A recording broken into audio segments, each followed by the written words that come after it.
በባህሮችና በውቅያኖስ በተሸፈነው ዓለም ላይ ከሚገኙ ወደ 200 ከሚጠጉ ሉዓላዊ ሀገራት መካከል 44ቱ የባህር በር የላቸውም ይላል የዓለም አቀፉ የንግድ ድርጅት ይፋ ያደረገው አንድ መረጃ። ከነዚህ ውስጥ 31 ያህሉ ደግሞ በማደግ ላይ ያሉ ሀገራት ናቸው። ከነዚህ ውስጥ ካዛክስታን በቆዳ ስፋቷ ትልቅ ሆና ወደብ የሌላት ሀገር ስትሆን ኢትዮጵያ ደግሞ ትልቅ የህዝብ ብዛትና ሰፊ ግዛት ይዛ የባህር በር ከሌላቸው የዓለም ሀገራት ዋነኛዋ ናት። ወሳኙ ጥያቄ ታዲያ ዓለም የእነዚህን ወደብ አልባ ሀገራት በምን መልኩ ልታስተናግድ አሰራር ዘረጋች የሚለው ነው።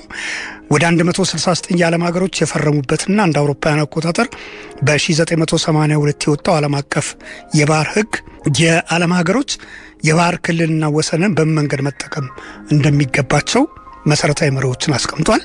እንደ አውሮፓውያን አቆጣጠር በ1994 ወደ ስራ የገባው ህጉ የጠረፍንና የዓለም አቀፍ ውሃ ክልልን ምንነትና አጠቃቀም እንዲሁም በባህር ወሰኖች የሚነሱ ውዝግቦችና የችግር አፈታት ሂደቶችን በዝርዝር አስፍሯል። ወደኛም ስንመለስ በ1963 በተቋቋሙ የአፍሪካ አንድነት ድርጅት ወይም በአፍሪካ ህብረት ቻርተር መግቢያ ላይ በግልጽ እንደሰፈረው የአፍሪካ ሀገራት የባህር በር የሌላቸውን ጨምሮ የባህር ላይ ተጠቃሚ የመሆን መብት እንዲኖራቸው፣ በተለይ የባህር በር የሌላቸው ሀገራት በባህር ላይ መጠቀም መብታቸው እንዲጠበቅ እውቅና የሚሰጥ መሆኑን በግልጽ ያሰፈረበት ሁኔታ አለ።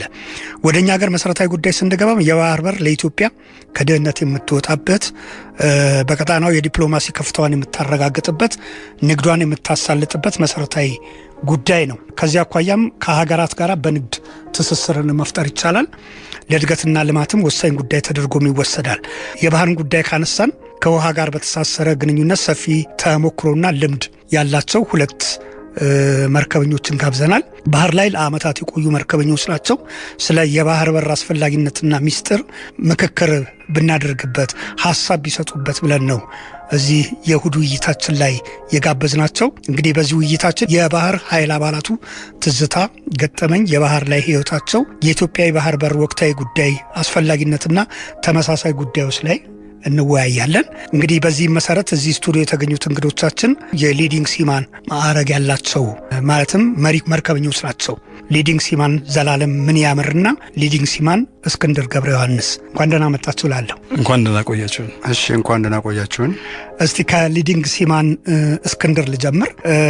ባህር ላይ ለስንት ዓመት ነው የቆዩት? እንደው የባህር ላይ ልምዶትን በተወሰነ ደረጃ እንደ መግቢያ ብንመለከተው። አመሰግናለሁ። ከይቅርታ ጋር ሊዲንግ ሲማን ዘላለም ምን ያምር ለኔ ሲኒየር ስለሆነ ጥያቄው መጀመሪያ ሰው ይመልሰው ደስ ይለኛል።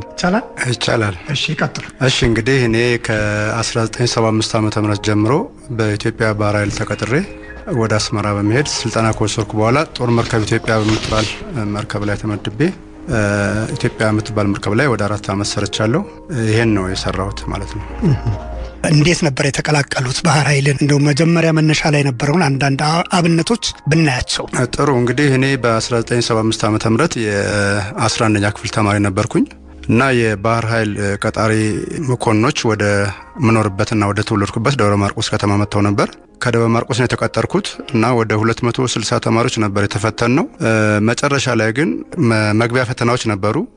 የሕክምና ምርመራ ነበር። እነዚህን አልፈን ከ260 ተማሪዎች የቀረ ነው 4 ልጆች ነበር እና አራታችንም እኔ ዘላለም ምን ያምር፣ አማረ ከበደ፣ ዮሐንስ ረዳና መቤት ብሩ የሚባሉ መርከበኞች አብረው የነበሩ።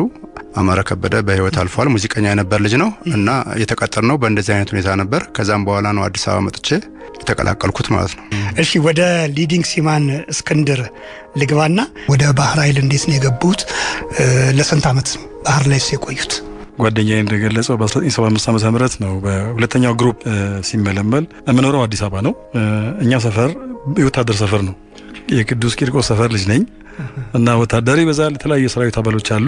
በወቅቱ የብሔራዊ ውትድርና ምልመላም ግዴታም ነገር ነበርና የዛን ጊዜ ልክ ዘላለም እንደገለጸው እኔም የ12ኛ ክፍል ተማሪ ነበርኩ። የዛን ጊዜ ብሔራዊ ውትድርና ከመሄድ ለምን ኢትዮጵያ ባህር ኃይል አልቀላቀልም የሚል ሁለት አማራጮች ነበሩ፣ ኢትዮጵያ ኤርፎርስ እና ኢትዮጵያ ባህር ኃይል እና ጥቁር አንበሳ ተማሪ ነበርኩኝና ለምልመላ ትምህርት ቤት ሲመጡ በቃ ቅስቀሳቸው ደስ ይላል፣ ዩኒፎርማቸው ደስ ይላል እና ወቅቱ ደግሞ በጣም በውትድርና ላይ ሰርቪስ እንዲሰጥ ወጣቱ ከፍተኛ ቅስቀሳ ይደረጋል በተለያየ ሚዲያዎች።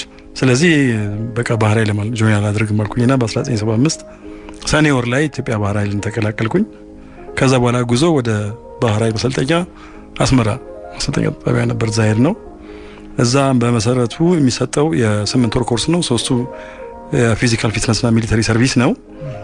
ከዛ በኋላ የመሪ መርከበኛነት ወይም ሲማንሺፕ የሚባለው ትምህርት ለ5 ወር ሰጥና ከ8 ወር በኋላ ግራጁዌት አደረግን። ከዛ በኋላ ያው ምን መሆን ትፈልጋለህ? በመርከበኛነት ውስጥ የተለያዩ የሙያ ዘርፎች አሉ። እነዛን ዘርፎች እንመርጣለን። እነዛን ዘርፎች ስንመርጥ እኔ በአጋጣሚ በ1969 ዓመተ ምህረት ኢትዮጵያ ማሪን ኮማንዶ የሚባል አንድ ብራንች ነበር ኢትዮጵያ ኔቪ ውስጥ እና በ69 ዓመተ ምህረት ነው በመንግስት ትእዛዝ ያ ብራንች እንዲፈርስ የተደረገው። ከዛ በኋላ በድጋሚ በ1975 ሲቋቋም እኔ ይህንን ዲፓርትመንት ጆይን ማድረግ አለብኝ አልኩኝና መርከበኛም ነኝ ግን የማሪን ኮማንዶ ኮርስ ለመውሰድ ከነሱ ጋር አብሬ ተቀላቀልኩኝ። የመጀመሪያ ማሪን ኮማንዶ ኮርስ ምጽዋ ነው ትሬኒንጉን የወሰድ ነው። ማሪን ኮማንዶ ማለት ማሪን ኮማንዶ ማለት የባህር ኃይሉ አባል ሆነ በአየር በባህር በምድር የውጊያ ቅኝቶች ባሉበት ቦታ ላይ ችግር በሚፈጠርበት ጊዜ እንደ መርከበኛም ታገለግላለህ፣ እንደ እግረኛም ትዋጋለህ። እነዚህን ነገሮች ለመውሰድ ብቁ ለማድረግ የማሪን ኮማንዶ ኮርስ ሰጥ ነበርና ከዚህ በፊት በፈረንሳይና በእስራኤል ባለሙያዎች ነበር ይሰጥ የነበረው።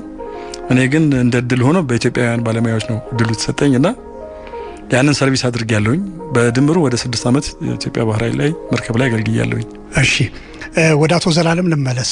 በባህር ኃይል ውስጥ አሁን የእናንተ ማዕረግ ሊዲንግ ሲማን ሲሆን መሪ መርከበኛ ማለት ነው። ሌሎች ማዕረጎች አሉ? አሁን ምንድነው ከመጀመሪያ አንድ ምልምል መርከበኛ ተቀጥሮ ወደ ባህር ኃይል በሚገባበት ጊዜ ሲማን ሪክሩት ይባላል። ከተወሰነ ጊዜ በኋላ ኦርዲነሪ ሲማን ይባላል። አንድ ቪ ማዕረግ ማለት ነው። ከዛም በኋላ ኤብል ሲማን ይባላል። ከዛ ሊዲንግ ሲማን ይባላል። ከዛ ፒቲ ኦፊሰር ሰርድ ክላስ፣ ፒቲ ኦፊሰር ሰከንድ ክላስ፣ ፒቲ ኦፊሰር ፈርስት ክላስ ይባላል። ከዛ ቺፍ፣ ማስተር ቺፍ እና ማስተር ቺፍ ዋረንት ኦፊሰር የሚባሉ የባሌላ ማዕረግተኞች ናቸው። በመኮንኖች ካታጎሪ ግን የመኮንነት ኮርስ ለብቻው ተመልምለው የሚገቡ ናቸው። 12ኛ ክፍል ጨርሰው ለመኮንነት ብቻ ተብሎ የሚመለመሉና የሚቀጠሩ ናቸው ለባህር ኃይሉ ማለት ነው። እነሱ ሲገቡ መጀመሪያ ካዴት ኮርስ ይገባሉ። ሰብ ሌፍተናንት በወቅቱ የነበረውን አጠራር ነው አሁን እየገለጽኩ ያለሁት። ሰብ ሌፍተናንት የሚባል 1 ኮከብ የሚጭን አለ። ጁኒየር ሌፍተናንት የሚባለው ደግሞ 2 ኮከብ የሚጭን አለ። ሰብ ሌፍተናንት ማለት ደግሞ 3 ኮከብ የሚጭን ነው። ሌፍተናንት ኮማንደር ማለት ደግሞ ዘንባባና አንድ አንበሳ እንትነች። ሌፍተናንት ኮማንደር ያለ ይቀጥላል ማለት ነው ማዕረጉና በእኛ አገር ታሪክ ውስጥ የነበረው የባህር ኃይል ትልቁ ማዕረግ ሬር አድሚራል እስከሚባል ድረስ የደረሰ ባለ ማዕረግተኞች ነበሩ በቀድሞ ኢትዮጵያ ባህር ኃይል ሰራዊት ውስጥ ማለት ነው። እዛው ባህር ላይ ያለውን ነገር ያለፈውን ህይወታችሁ በተወሰነ ደረጃ እያየ ነው ብንሄድ ጥሩ ነው። ባህር ላይ ህይወትስ ምንድን ነው የሚመስለው? ዌል እንግዲህ እኔ እንደ እድል ሆኖ ያጋጠመኝ ኢትዮጵያ የምትባለው መርከብ ላይ ነው። ኢትዮጵያ የምትባለው መርከብ ከአሜሪካ ለንጉሱ በመጀመሪያ በውሰት ተሰጣለች የምትባል መርከብ ነች። እቺ መርከብ ለመግለጽ ያህል እድሉ ከተሰጠኝ ማለት ነው የጦር መርከብ ኢትዮጵያ 310 ፊት ርዝመት አላት። 2800 ቶን ነው ትመዝነው። 18.2 ኖቲካል ማይል በሰዓት ሄዳለች። ይሄን ኖቲካል ማይል ለመቀየር አንድ ኖቲካል ማይል ወደ ኪሎ ሜትር ስንቀይረው ወደ 1.9 አካባቢ ይሆናል። 33 ኪሎ ሜትር ፐር ሃወር ነበር የምትሄደው ስትመጣ ማለት ነው። እና እቺ መርከብ አንቲ ኤርክራፍት 5 ኢንች ጋን እነዚህ ሁሉ የታጠቀች ናት። ሎዲንግ ካፓሲቲዋ ወይም ደግሞ የሰው ኃይል አመዳደቧ ላይ ስትመጣ የነበራት ዝርዝር ላይ ነው እንግዲህ እኔ እዛው በሰራሁበት ጊዜ ያነበብኩት ነው። 120 መርከበኞችን ሰራተኛ አድርጋ የራሳቸው ምግብ ቤት፣ የራሳቸው ሻወር ቤት፣ የራሳቸው መኝታ፣ የራሳቸው የሥራ ቦታ ያላቸው መርከበኞች የሚሰሩባት አንድ መርከብ ናት። እቺ ጦር መርከብ ኢትዮጵያ ትባላለች። በኋላ እኛ ስንረከባት ማለት ኢትዮጵያ መንግስት ይረከባት ማለት ነው። እዛ አሜሪካኖች ጋር በነበረበት ጊዜ ዩኤስኤስ ኦርካ A01 የምትባለው እሷ መርከብ ላይ እድሉ ገጥሞኝ እዛ መርከብ ላይ ሰርቻለሁኝ። እና መጀመሪያ እንደነገርኩ ትሬኒንግ ሴንተር ውስጥ የሚሰጥህ ኮድ ኦፍ ኢቲክስ አለ፣ የሙያ ስነ ምግባር። አዎ በአንድ ቁጥር የሚበልጥህ ሰውዬ አይደለም ማድረግ ያለው፣ በአንድ ቁጥር የሚበልጥህ ሰውዬ አለቃህ ነው። ባጠገብህ ሲያልፍ ሰላምታ መስጠት፣ ከተቀመጥክበት መነሳት ግዴታ ነው። ይሄ ስነ ምግባር እዛ ትሬኒንግ ሴንተር ውስጥ ለ8 ወር በየቀኑ ቀኑን ሙሉ የምታየው ነው። ወደ መርከብ ላይ ስመጣ ደግሞ ኢትዮጵያ ሁሉም ባህር ኃይል መኮንኖች ከባህር ኃይል ኮሌጅ ተመርቀው ከመጣታቸው አንድ አመት በፊት ስልጠና ይወስዱበታል። ያኛውን ፕራክቲካል ትሬኒንግ ይወስዱበታል። ሁሉም ነገር የተሟላላት መርከብ ናት ለስልጠና ማለት ነው። ልክ እንደ አንዳንድ ትልልቅ መስሪያ ቤቶች ኢትዮጵያ ኤርላይን ሄደ ሲሙሌተር እንደሚባለው ነገሮች ኢትዮጵያ ላይ የራሱ ብሪጅ አለው፣ ትሬኒንግ ብሪጅ አለው እና እዛ ብሪጅ ላይ ማለት ፓይለት ሩም ውስጥ ማለት ነው መርከበኞቹ ያን ያደርጋሉ። እና ይሄ ሁሉ የተሟላላት መርከብ ናት። እዚህ መርከብ ላይ እኔ በደረስኩበት ጊዜ 96 መርከበኞች ነበሩ እና 96 መርከበኛ ስራ ላይ ሲሆን አንድ ሰው ያለ አይመስልም። የስራ ሰዓት ሲያልቅ ሁሉም ሲሰበሰብ ከየት እንደወጣ ግራ ይገባ ይችላል። እና የምንመገብበት ቤት የእያንዳንዳችን ሬስቶራንቶች አሉን። ማለት ለምሳሌ ከሊዲንግ ሲማን በታች ያሉ መርከበኞች ሊዲንግ ሲማን ጨምሮ የምንመገብበት ሬስቶራንት ወይም ካንቲኑ ስትገባ 6 ወንበሮች አሉ። እያንዳንዱ ወንበር 4 ነው የሚይዘው 24። ወደ ሊዲንግ ሲማን ደግሞ ከኛ ሲኒየር ከፍ የሚሉት ደግሞ ወደ እነሱ መመገቢያ ክፍል ስትሄድ 3 ቴብሎች አሉ። 3ቱ 4 ወንበር አላቸው 12። በአንድ ጊዜ 36 መርከበኞችን ምሳ ማብላት ይችላል እስከ ሊዲንግ ሲማን። ከፍ ስትል ደግሞ ወደ ፒቲ ኦፊሰርስ እና ቺፎች ቢሮ ስትሄድ ፐርፐዝሊ የተዘጋጀው 24 ወንበር ነው ያለው።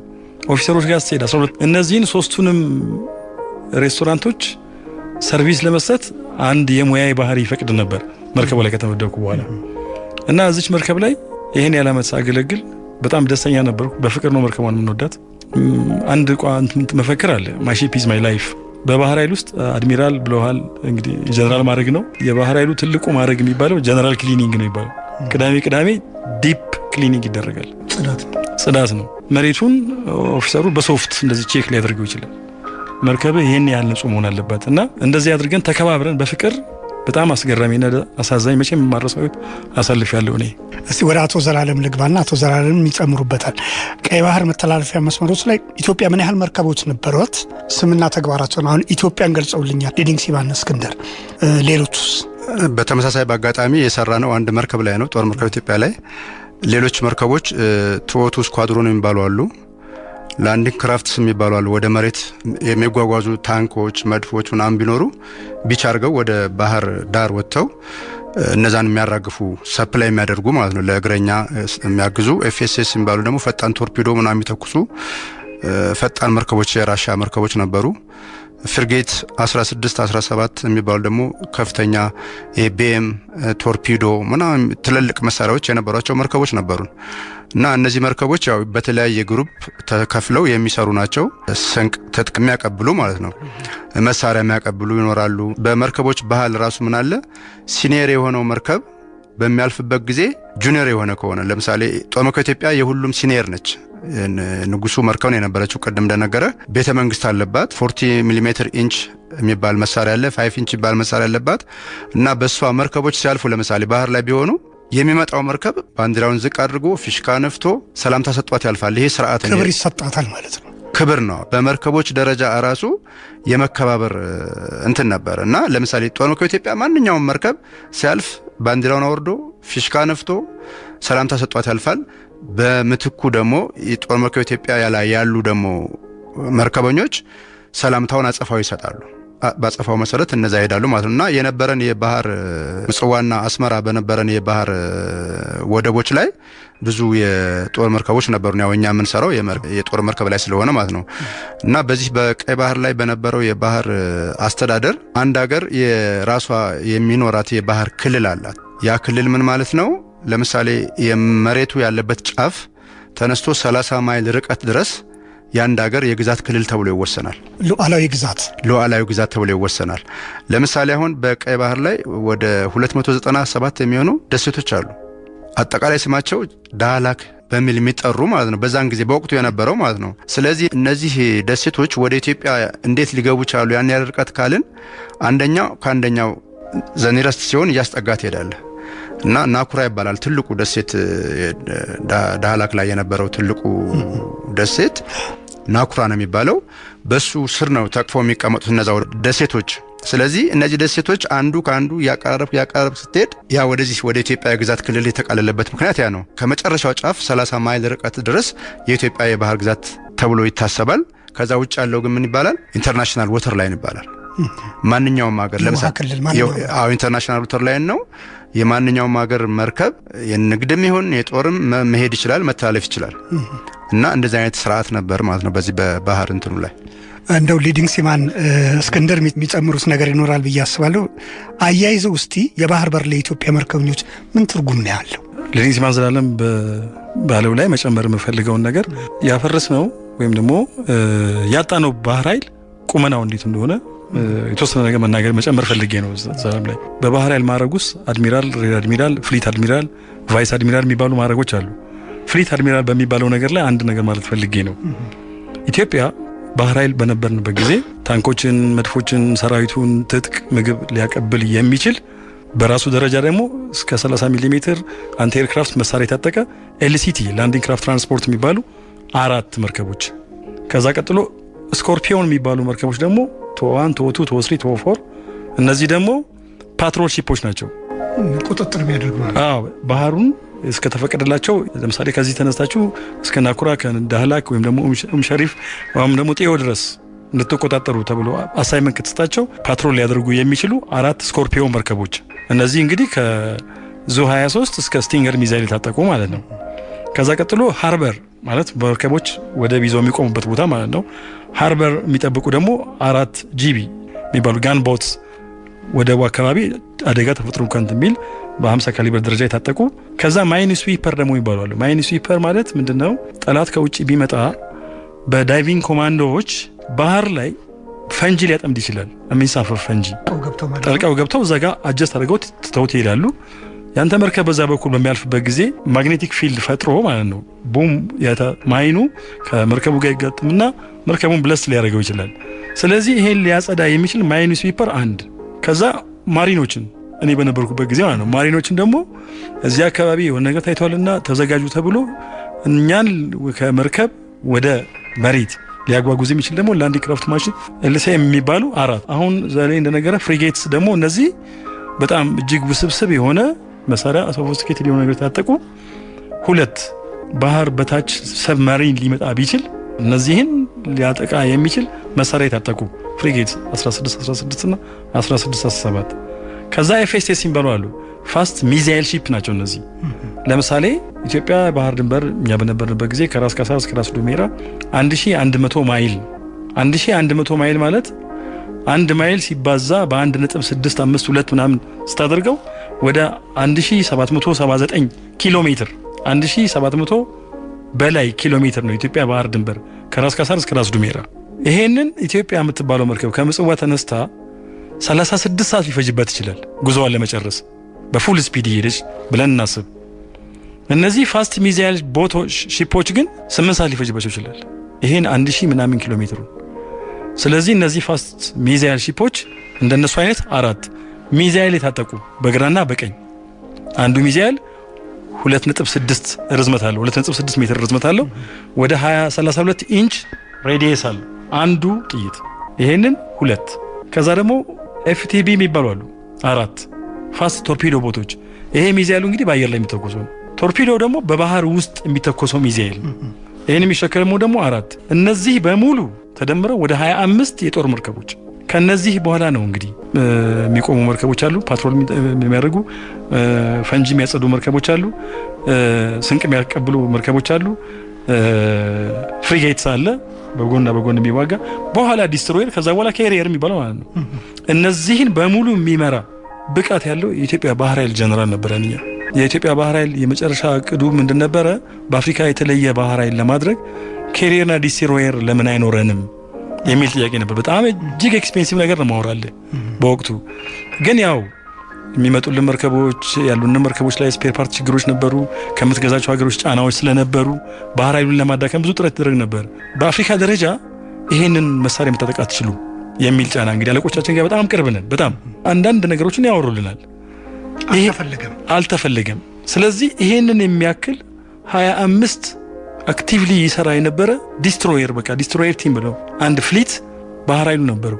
እዚህ ላይ በጣም እጅግ ሀገር ውስጥ ውጭ ሀገር ነው የተማሩት አለቆቻችን ጠቅላላ ማለት ነው። በእንደዚህ አይነት መልኩ የተደራጀ አቅም ያለው ባህር ኃይል ነበር። አንድም ቀን ኢትዮጵያ ባህር ኃይል የኢትዮጵያ ንግድ መርከቦች ላይ ኢንተርናሽናል ወተር ላይን ለቀው እስኪወጡ ድረስ አንድም ጠላት ሙከራ አድርጎ አይቀርም። 24 ሰዓት እረፍት የለውም ባህር ኃይሉ በባህርም በሬዳርም በኤርፎርስም ይጠበቃል ኢትዮጵያ ባህር ድንበር። በተለያየ አጋጣሚ የተወሰኑ ብልጭ የሚሉ ነገሮች ነበሩ፣ በጀልባ መጥቶ ሙከራ ያደረጉ ምናምን ነገሮች። አሁን ወደዚህ ወደ አንተ ጥያቄ ስናመጣ ባህር በር ለምሳሌ ስለ አሰብ አንድ ነገር ልንገርህ። ከምጽዋ ይልቅ አሰብ ለኤርትራ ምንም አይደለም። የኤርትራ ዋና ከተማ አስመራ ነው። ከአስመራ የምጽዋ ወደብ ጋር ለመድረስ 115 ኪሎ ሜትር ነው የሚፈጅብህ በመኪና። ከአስመራ ተነስተህ ግን አሰብ ለመድረስ 1800 ኪሎ ሜትር መሄድ አለብህ። ከቡሬ ግንባር ተነስተህ ወደ አሰብ ለመሄድ 60 ኪሎ ሜትር ላትሄድ ይችላል። በጣም ቅርብ ነው። አሰብ ከምጽዋ ኢንተርናሽናል ስታንዳርድ ወደብ ነው ሲዘጋጅም ሲደራጅም። የኢትዮጵያ መከላከያ ኮንስትራክሽን ድርጅት የሚባል መኮድ የሚባል አንድ ድርጅት ነበረ። እዛ ውስጥ በጣም ሃይ ኤክስፐርቲዝ ነበሩ ሚሊታሪዎች፣ ጦር ሰራዊት። እነሱ እጃቸው አለበት የአሰብ ወደብን ለመገንባት። የአሰብ ወደብ 8 መርከቦችን ትልልቅ መርከቦችን የንግድ መርከቦችን ማለት ነው እዛ ጋር አቁሞ ዕቃ ለመውረድ ዕቃ ለመውጣት የሚያስችል ቁመና ነበረው። እኔ አክቲቭ ሰርቪስ ላይ በነበርኩበት ጊዜ ምጽዋ 2-3 መርከብ ሊይዝ የሚችለው ትንሽ ነው የምጽዋ ወደብ ማለት ነው፣ በንግድ እንትን ደረጃ ማለት ነው። አንድ ማስታወሰው ነገር ልናገር እዚህ ላይ። ልክ ጊዮርጊስ ሐውልት እንዳለው ሁሉ ምጽዋ ወደቡ ጋር መግቢያው ላይ ልክ እንደዚህ አይነት ሐውልት አለ። እዛ ሐውልት ላይ ያለው ፈረሰኛ የፈረስ መግረሻ አርጩሜ ይዞ ወደ ቀይ ባህር ነው የሚያመለክተው። ምናልባት ድሮ ያሉላ አባነጋን ታሪክ ማሞ ወድነህ የጻፉት እሱን አንብበ ከሆነ ማሞ ወድነህ በአጋጣሚ እድለኛ ናቸው። ያሉላ አባነጋን የልጅ ልጅ በህይወት አግኝተዋቸዋል። እና መሬቱ ሳር አያበቅልም፣ ፈረሱ ውሃዬ ፈረሱን የጠጣው የኢትዮጵያ ድንበር መከበሪያውም መደፈሪያውም ይሄ ነው ይላል ያ ሐውልት። እና መደፈሪያም መከበሪያም ድንበር ባህር ነው፣ የባህር በር ነው። ባይ ቻንስ ደግሞ ኢትዮጵያ ቀይ ባህር በጣም ሪች የሆነ ነው። አሁን ባለውበት ሙያዬ ላይ በጣም ከውጪ እጅግ በውድ ዋጋ ልታስገባቸው የምትችላቸው ሲፉዶች የሚገራርም 65% ውሃው ሳልት ነው፣ ጨው ነው። ስለዚህ እዛ ውስጥ ያለ አሳ በጣም ፒዩሪፋይድ የሆነ ምንም ለምንም ነገር ያልተጋለጠ ብዙ የባህር ሀብት ያላት ሀገር ነው ቀይ ባህር ማለት። እና አሁን መንግስታችንም ኢሹ ሆኗል፣ የህብረተሰቡም የጋለ ስሜት ሆኗል። ይሄን ስሜት እኔና ዘላለም ሌሎቹ መርከበኞች እዛ በነበርንበት ጊዜ ከዚህ በጋለ ስሜት አለቆቻችን ውስጥ ነበረ። ሬባይ ምጽዋን አንብበው ይሄ የእርስ በርስ ጦርነት አይደለም፣ ኢትዮጵያን ወደብ የማሳጣት ጥያቄ ነው። ይሄንን ቆሚያ ላይ ብሎ ሰራዊቱ የራሱ የሚመራው ሰራዊቱ ራሱን ሹት ያደረገ ጀነራል አቃሉ ታሪኩ ተጽፏል መጽሐፉ ላይ። አንድ ቀን ግን ይሄንን የሚጠይቅ ትውልድ ይመጣል። ይሄ በህይወት ያሉ የሥራ ጓደኞች አሉ። ስለ ጀነራል ተሾመ ተሰማ ነገር የሚችሉ በህይወት ያሉ ሰዎች አሉ። የኛም አለቆቻችን በጣም ብዙ ነገር ነግሩን ነበር። የኛም 24 ሰዓት የክብሪት ጭንቅላት ቆመን እዛ ጋር ያን ያለ ምግብ ሰርቪስ ሰጠ ነው። ድንበሩ የኛ ነው፣ ሀገራችን ነው። በዛ በር ያስፈልጋታልም ከሚል በቃ ምልህ እንዴት አድርጌ ልንገር፣ ምንም ምክንያት አይኖርህም ያንን ነገር ለማጣት አይታሰብም። ለምን we are armed, we are trained። በቃ የጋልበ ስሜቱኛ ውስጥ አለ። ማን ነው የሚደፍረን? በመጀመሪያ ደረጃ ማንኛውም በዙሪያችን ያሉ ጠላቶች በሙሉ ከ80% በላይ ከኛ አቅም በታች ናቸው። ይሄ ሚሊተሪ ኢንተለጀንስ መረጃው በደንብ አለን። በዚህ በደንብ ነበር የምንዘጋጀው። ስለዚህ በጣም አቅሙ ነበረን፣ ማንም አይደፍረንም። እንደሱ ሞክረውት አያውቁም። ከዛ ሌላው አስገራሚው ፓርት ምንድነው? አሰብ ወደብ ላይ ነዳጅ ማጣሪያ አለ። በ1957 በሩሲያ ኤክስፐርቲዝ የተሰራ ነዳጅ ማጣሪያ ነው። ልክ አሁን እዚህ ጎተራ ማሳለጫ ጋር እንዳለው የጎተራ እንትን አይደል እሱ ነው። አዎ ልክ እንደሱ አይነት አንድ ስዕል ልክ እንደዛ አይነት ነገር በጣም ረጅም በጣም ትልቅ ጦርነቱ ሲበላሽ ኢትዮጵያውያን መርከቦቻቸውን ይዘው ሲወጡ በቃ ይሄን ነገር እኮ በቃ ጠላት ከሚጠቀምበት ለምን አናውድሙ? አንድ ሚሳኤል መተኮስ ነው። ግን አሁን በህይወት ካለ በጣም ላመሰግነው እወዳለሁ። ታሪክም ሊያመሰግነው የሚገባ ሰው ሪያል ሚላል የዋለሸት ግርማ ነው። አናረገው አንድ ቀን ተመልሶ የኛ ይሆናል። የኛ ባይሆን የሚቀጥለው ትውልድ ይጠቀምበታል፣ ይጠይቀናል። አዎ ይሄንን ብሎ በቃ ኦል መርከብ ላይ ያለ ሰው መርከብ እንደ ኦፊሰርስ ነው መረጃ የተሰጠው። ዶንት ዱ ኤኒቲንግ ዶንት በቃ ምንም ነገር አታድርጉት። አዎ ኢትዮጵያ ነዳጅ ገዝታ አታውቅም። ድፍድፍ ነው የምትገዛው። ነዳጅ ታጠራል እዚሁ ኬሮሲን በቃ በየደረጃው ነዳጁ ሊወጣ የሚገባውን ነገሮች እንዲህ ያደረግን እንጠቀምበት የነበረ ወደብ ነው አሰብ። ስለዚህ ምንም ጥያቄ ያስፈልገው ለሁሉም ጊዜ ያለው እንደሚባለው ማለት ነው። ጊዜው አሁን ነው። ዘላለም በዚህ ላይ የሚጨምረው ነገር ካለ ህጋዊ በሆነ መንግስታዊ አካሄድ ሰላማዊ በሆነ በሰለጠነ መንገድ ጊቭ ኤንድ ቴክ ማድረግ ነው እንግዲህ። እሺ ወደ ሊዲንግ ሲማን ዘላለም ልሻገርና እንደው ትንሽ እንድናፍታታውም ስለፈለግኩኝ ነው። የባህር በር ለኢትዮጵያ መርከበኙ ምን ትርጉም አለው የሚለው ሀሳብ ላይ ትንሽ ነገር የጨምሩልኝና ፋይዳውስ ምንድን ነው ትላላችሁ? አንድ የባህር በር ያጣች ሀገር ማለት በሁሉ ነገር የተዘጋባት ማለት ነው። አንደኛ ወደ ውጭ ምንልካቸው ኤክስፖርት የምናደርጋቸው ሸቀጦች ይኖሩናል። ወደ ሀገር ውስጥ የምናመጣቸው የኛም ደግሞ ግብዓቶች ይኖራሉ። እነዚህን ነገሮች ትራንዚት ለማድረግ ለማስተላለፍ እንግዲህ 1100 ማይል የባህር በር የነበራት ሀገር እንዳትፈርስ እንደ አንድ ኢትዮጵያዊ ሆነን እንድንኖር ነው። እኛ እዛ ከልጅነታችን ጀምረን በበረሃ የተቃጠል ነው፣ በማዕበል የተንገላታ ነው፣ ብዙ መስዋዕትነቱን የከፈል ነው። ይሄ እንዳይሆን ነበረ። ስለዚህ ይሄ የወደብ አስፈላጊነት ምንድነው ብለህ ብትለኝ፣ ለምሳሌ በምሳሌ ለማስረዳት ያክል አንድ የካናዳ መንግስት ለምሳሌ ስንዴ ይልካል ለኢትዮጵያ በእርዳታ፣ በዛን ጊዜ በነበረው በእርዳታ ይመጣል እና ያ መርከብ መጥቶ በወቅቱ የነበሩ መኪኖች ትንሾች ስለነበሩ 200 መኪና 150 መኪና ያነሳውም አንድ መርከብ ይዞት የሚመጣውን ስንዴ ማለት ነው። ያንን ስንዴ መጀመሪያ የሀገሪቱ ገቢ ከምን ይጀምራል?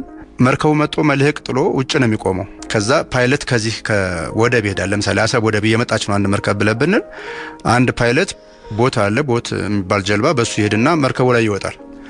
እዛ ጋር መውጣት ከጀመረ ጀምሮ ለፖርት አላውንስ በዶላር ገንዘብ ይቀበላል የኢትዮጵያ መንግስት።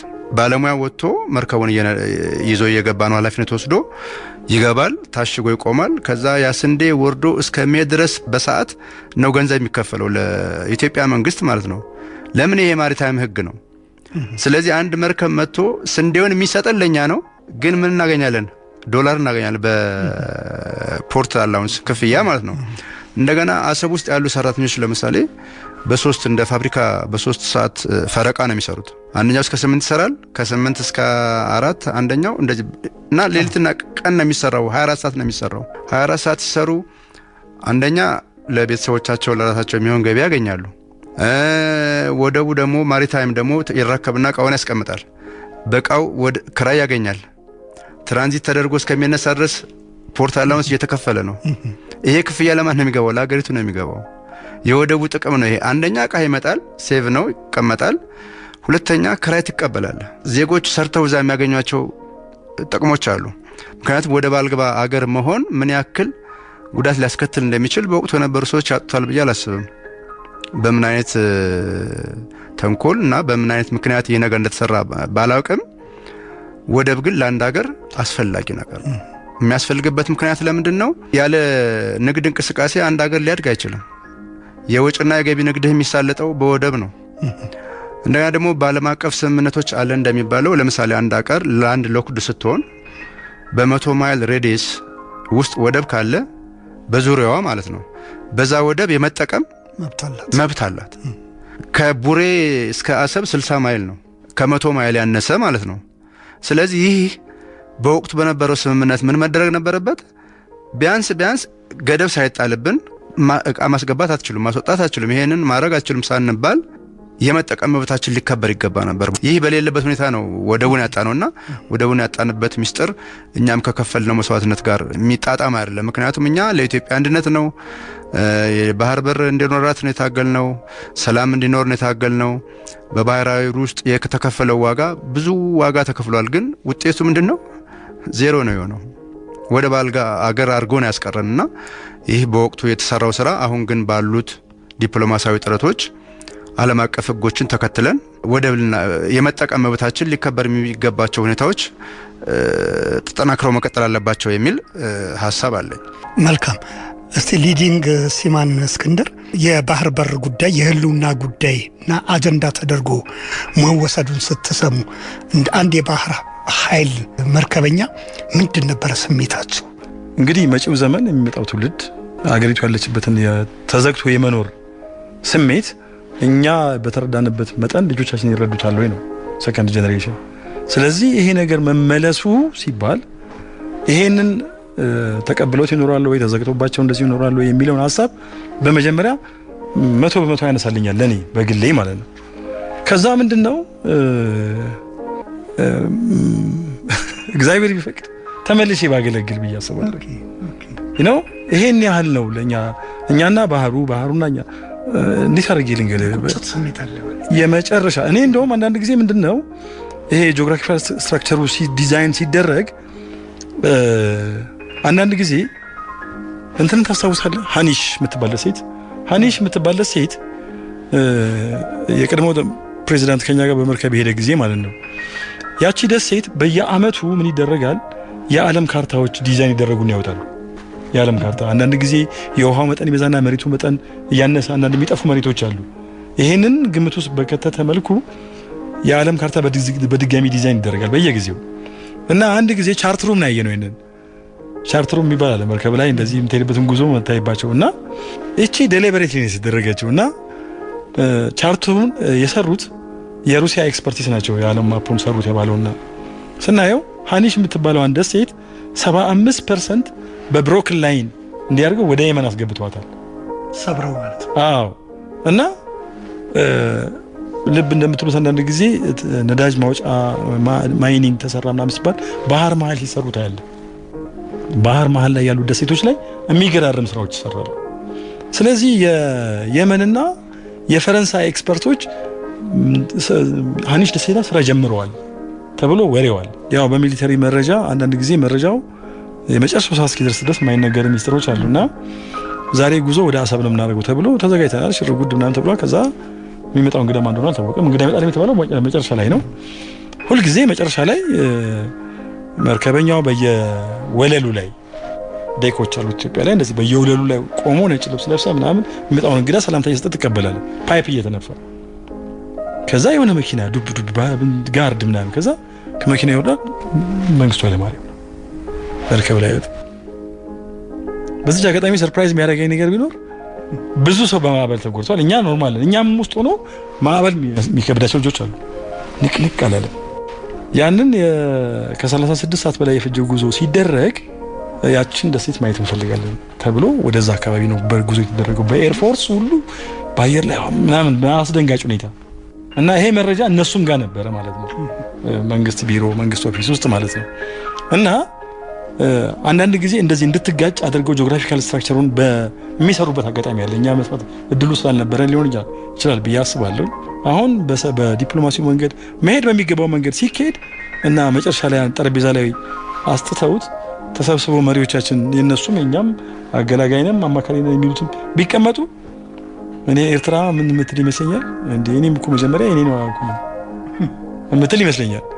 ለምን በእኛ መንግስት በኩል ያለው ሰነድ ማንም አልወሰነም። ምክር ቤትም ካቢኔውም ጠቅላይ ሚኒስትሩ እንዳሉት ማለት ነው። እነሱም በሰነዳቸው ላይ እንደዚህ ነው ብለው ያወጡት ነገር የለም። ፎር ዩ ሰርፕራይዝ እየሰሩበትም አይደለም። አገሩ የሚኖርበትም ህዝብ የለም። አሰብ እንዴት አይነት ብርቅ ቦታ እንደሆነች 24 ሰዓት ረፍት የሌለው 25 ኪሎ ሜትር ነው ጅቡቲ። በመኪና የመጡ ጫት የሚገግዱ ሰዎች ነበሩ እና በጣም ወሳኝ ቦታ ነው።